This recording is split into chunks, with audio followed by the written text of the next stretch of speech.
Começa agora o podcast Agro e Prosa com o jornalista Divino Ronaldo. Esse podcast tem por objetivo falar do agronegócio de um jeito descontraído, fácil e descomplicado. Com vocês, Divino Ronaldo e o Agro e Prosa.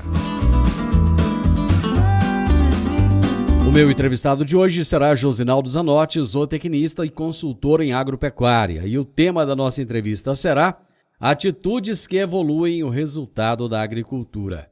Josinaldo, nós batemos um papo mês passado, falamos de pecuária e estamos aqui de novo agora para falar de agricultura.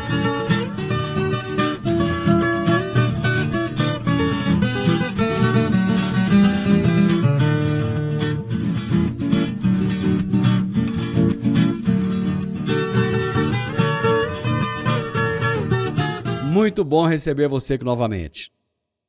Divino, é uma honra para nós retornar ao programa, compartilhar informações, né?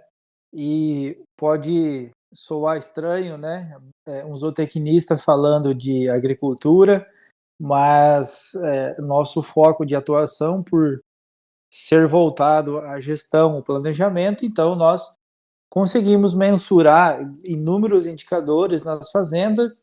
E devido ao avanço significativo da agricultura e dos projetos de integração na agropecuária, nós temos inúmeras métricas assim voltadas para a soja, para o milho, e com certeza será de grande valia a gente levar essas informações ao público que nos acompanha.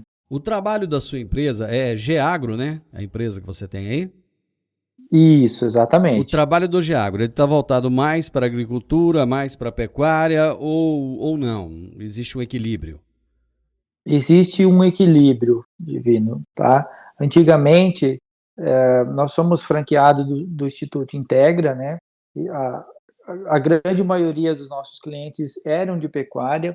Isso tem mudado de uma forma bastante significativa e acentuada nos últimos anos, né? Cada vez mais fazendas de pecuária migraram para a agricultura e, portanto, se torna, né, continua sendo muito importante a gestão, o controle das informações, o planejamento, uma vez que os níveis de movimentação financeira dentro da fazenda de agricultura, eles são consideravelmente maiores do que numa fazenda de pecuária. Então, a gente tem crescido de uma forma bastante significativa o volume de hectares atendidos de agricultura. Para você ter uma ideia, nessa safra 2021, nós conseguimos aí atender 95 mil hectares de soja, o que na safra anterior não chegava em 65 mil hectares. Então, a gente cresceu praticamente 50%, né, o volume de hectares atendidos de uma safra para outra. O trabalho de vocês está focado no estado do Mato Grosso. A gente tem o nosso escritório da Geagro em Sinop, né? Porém, existem franqueados ao Instituto Integra em todas as regiões do Brasil, sendo que a maior proporção das fazendas ela se concentra no Centro-Oeste. Por isso que os números que eu vou apresentar aqui, estamos levando em consideração a essa proporção de clientes, então ele se enquadra muito mais aos estados aqui do Centro-Oeste, né? Isso é bacana porque é onde está concentrada a maior parte da nossa audiência, então o pessoal vai poder entender melhor os números. E o tema da nossa entrevista hoje é atitudes que evoluem o resultado na agricultura. Josinaldo, que atitudes são essas? Devido a uma coisa que faz muitos anos já que nos chama a atenção, é que, na grande maioria das vezes, o agricultor, assim como o pecuarista, ele trabalha, se esforça de uma forma monstruosa no dia a dia, faça chuva, faça sol, e normalmente o foco assim do negócio é comercializar mais caro a sua produtividade, tá? Sua soja, o seu milho, e gastar menos com os insumos, fazer uma compra melhor, fazer uma compra mais barata, né? E aí, então, em função desses números que a gente coleta todos os dias na fazenda, a gente passou a ver que praticamente, via de regra, né, o custo de uma lavoura, em torno de 50% é custo dos insumos, né, a semente, o fertilizante, os produtos químicos, né, os produtos fitossanitários, tá? Eles representam 50%, e o restante, né, 50%, são despesas de mão de obra, de parque de máquinas, despesa administrativa e manutenção de infraestrutura, tá? E foi então que a atitude que mais nos impactou, tá, quando nós comparamos o resultado da média das fazendas com o resultado das fazendas que mais ganharam dinheiro, é que essas despesas operacionais da porteira para dentro, que elas estão realmente na mão do produtor, tá?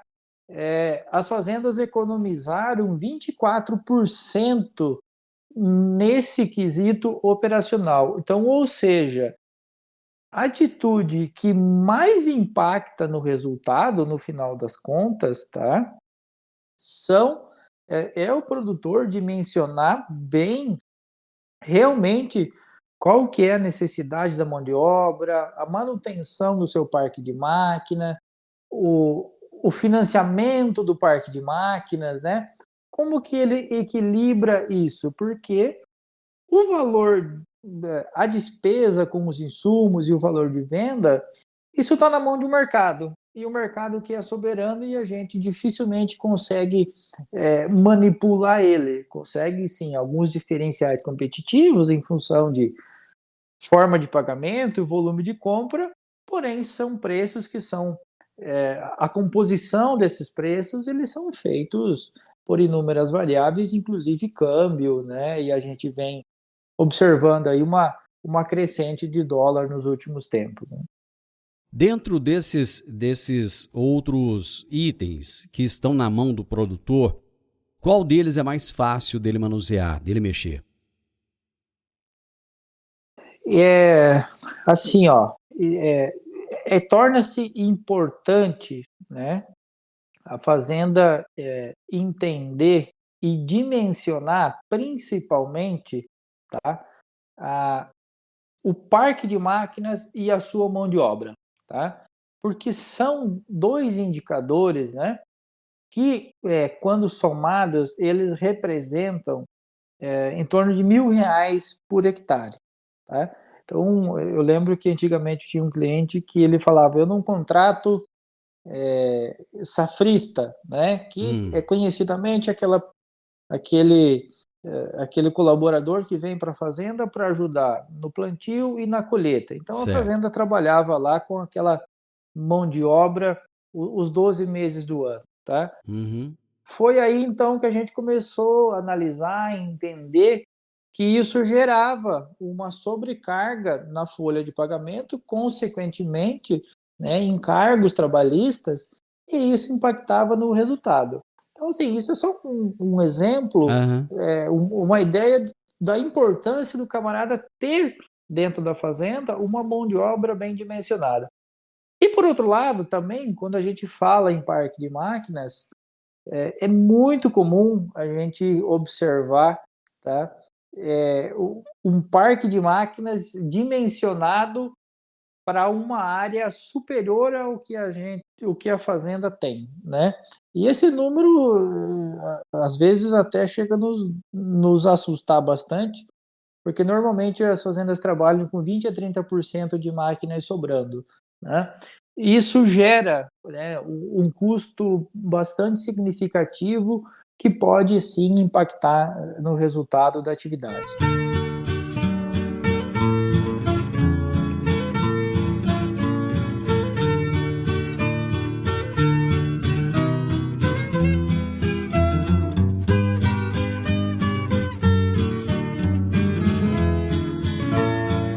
Hoje parece que existe uma necessidade de sempre que sai uma máquina nova, sempre que sai uma tecnologia nova, o produtor correr e já adquirir, já comprar e estar sempre atualizado.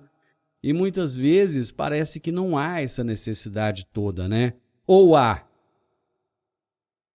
Divino, e essa sua observação, ela é fato, né? Existe uma busca incessante por ter o melhor pacote tecnológico disponível no mercado dentro da sua fazenda, tá? Porém, isso gera um custo financeiro para a atividade, tá? Eu quero, não que a gente seja contra isso, é lógico, a fazenda deve sempre, né, buscar tecnologias que possam tornar a atividade operacional mais eficiente, tá? Porém, na maioria das vezes, esse investimento nessas máquinas, eles são via financiamento, né, instituições financeiras, e automaticamente a fazenda pode aumentar o seu grau de endividamento, né, e acarretar em mais pagamento de juro, mais despesas administrativas, e lembrando que as despesas administrativas são custos fixos, tá, que interferem naqueles 50% dos custos operacionais que a gente comentou no bloco anterior, tá? Então, isso nos preocupa bastante. Inclusive, a gente observou algumas fazendas aí na safra 2021 que investiram em semeadoras, em tratores de grande porte para plantar mais rápido dentro da melhor janela climática, né? Porém, lá na hora da colheita, em função de algumas concentrações regionais de chuva, elas acabaram sofrendo demais devido a essa concentração de plantio, e da mesma forma que quando se concentra esse plantio, se demanda uma maior quantidade de caminhões para se fazer o transporte dessa produtividade. Isso. O que ocasionava, então, muitas vezes aí, alguns imprevistos, faltando caminhões, e esses caminhões, quando chegavam no armazém, para entrega, formavam filas, né? Ou seja, a fazenda tinha um excelente pacote tecnológico no quesito máquinas, porém o parceiro, o camarada que estava lá recebendo a produtividade no armazém, muitas vezes ele não evoluiu na mesma velocidade e, consequentemente, então isso acabava prejudicando o operacional dentro da fazenda, atrasando as atividades diárias. Então é importante o produtor, sim, mensurar aí, fazer um bom planejamento disso, para que isso se torne realmente prazeroso e não uma dor de cabeça a mais, né? E isso que você está falando é tão interessante porque o Brasil tem, há décadas, isso desde sempre, um déficit de armazenamento, né? Então, todo ano, o produtor meio que já sabe que vai ter aquele problema. Está todo mundo colhendo ao mesmo tempo, todo mundo precisando de mandar para o armazém ao mesmo tempo e haverá congestionamento, né? Isso é quase que uma certeza, né? Exatamente. E nós estamos observando grandes, né, construções, avanços importantes no quesito armazenagem, né? Principalmente, posso falar com propriedade aqui do Mato Grosso, que é onde a gente anda mais, viaja, né? Porém, a área de agricultura, ela também vem crescendo, e a produtividade da mesma forma. Então, na verdade, esse aumento na disponibilidade de unidades para recebimento de grãos, ele não resolve o problema, porque ele apenas ele mantém a proporção do que foi nos últimos tempos, né? Então, assim, a gente necessita de ainda muitos investimentos para conseguir resolver esse problema não, esse desafio logístico e de armazenagem do nosso país. Isso é um desafio gostoso, né? Sinal que a agricultura está evoluindo, está produzindo cada vez mais e levando o alimento para o mundo inteiro aí. Pode-se dizer que é um problema bom, né? É aquela dorzinha boa. Exatamente, é isso aí.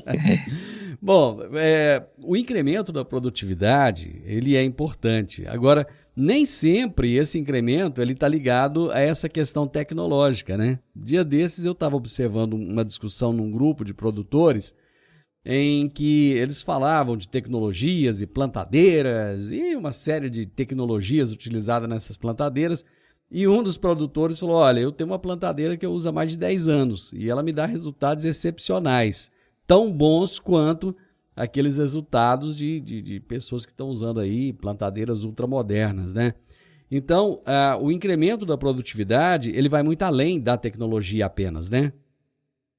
Sim, né, os cuidados no plantio, né, respeitar aquela velocidade de plantio, que aí varia naturalmente para a característica de solo, para o relevo, né? Aquele manejo fitossanitário de fazer um bom monitoramento da incidência de pragas e doença, fazer o tratamento sanitário no momento correto, impacta de uma forma bastante significativa na produtividade. E isso, esse operacional, por exemplo, de fazer o monitoramento de pragas e doenças, ele gera um custo mínimo, porque é um técnico com uma moto, com um carro, uma caminhonete, fazendo a ronda nos talhões da fazenda, né? Então isso consegue impactar de uma forma bastante significativa da produção e, por consequência, melhorar a margem, né, dessa comercialização desse produto, tá? Tanto que a gente observou aí, né, comparando o resultado das fazendas mais lucrativas, elas sim produzem 9 sacos a mais por hectare, porém elas economizam R$ 840, e a grande proporção disso são daqueles custos operacionais que a gente comentou anteriormente. E essa regra de atenção, do cuidado, do fazer bem feito, ela não vale não só para a agricultura, ela vale também para a pecuária, né? A gente observa aí inúmeros casos de que aquelas fazendas super organizadas, planejadas, que têm um fluxo de caixa, por exemplo, na mão, têm avanços extremamente significativos na lucratividade e, consequentemente, esse é o camarada que, ao longo do tempo, ele passa a comprar normalmente a área do vizinho e agregar no seu sistema de produção. Isso acontece assim com uma frequência muito grande, né? Muito fácil de se ver isso. E o grande mestre, o Dirceu Gassen, ele dizia, né, que o capricho na hora do plantio faz toda a diferença, né? É você plantar de uma forma diferenciada, é você ter os olhos para aquilo que você está fazendo naquele momento, não desviar a atenção para nada, né? Exatamente, é isso aí, né? É o momento de distribuir a semente no solo, e isso faz total diferença, porque se caiu 30% a menos de semente, por exemplo, né, todo o custo de colheita ele vai ser igual, todo o produto químico para controle das pragas e doenças, ele vai ser a mesma quantidade por hectare. O que vai impactar é a produtividade em função da área ter menos plantas por hectare. Então, o plantio ele é, sem dúvida, o momento mais importante para a agricultura, né? E tem até uma frase dele que eu acho bem interessante, que era o seguinte: é melhor semear atrasado do que semear mal na época certa. Então volta na questão do capricho, né? Exatamente, é isso aí. Bom, essas atitudes, elas demandam... Sempre que a gente está entrevistando alguém aqui, falando a respeito de performance, de aumento da produtividade, a coisa vai convergindo para uma palavra que eu repito sempre aqui, que é gestão, né? É ter gestão. Resumindo tudo que você está dizendo até agora, é ter gestão da porteira para dentro. Não apenas depender daquilo que o mercado lá fora impõe, né? Não é o dólar, não é somente o preço dos fertilizantes ou da semente que vai fazer com que você tenha uma melhor performance em termos de resultados. Mas é o conjunto daquilo que você tem controle e que você pode mudar, não é isso? Exatamente, Divino. O grande diferencial, né, do resultado das fazendas estão nessas atitudes, tá? E essas atitudes elas são determinadas única e exclusivamente pelo dono, tá? Então, se o resultado da fazenda ele está aquém do ideal, tá? Aquém do seu potencial, só existe um responsável por isso, o dono. Assim como quando a fazenda está com resultados fantásticos, por exemplo, uma agricultura que a gente percebeu aí, uma soja de R$ 4.000 por hectare, áreas de milho de R$ 2.500 de lucro líquido por hectare ano, tá? O mérito é único e exclusivamente do gestor e da equipe que ele conseguiu construir para fazer um plantio bem feito, um plantio com atenção, os tratos culturais realizados com muito capricho, igual a gente vinha comentando anteriormente, né? Agro e Prosa, falando do agronegócio de um jeito descontraído, fácil e descomplicado.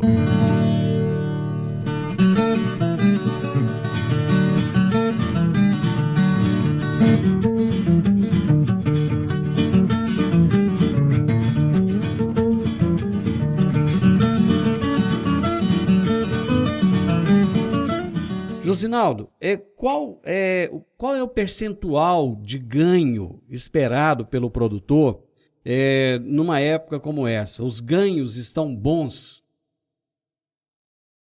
Sim, Divino. A gente tem um cenário para a safra 21-22, tá? Levando em consideração como é o foco da nossa conversa aqui, né? O levantamento do custo de produção da porteira para dentro, tá?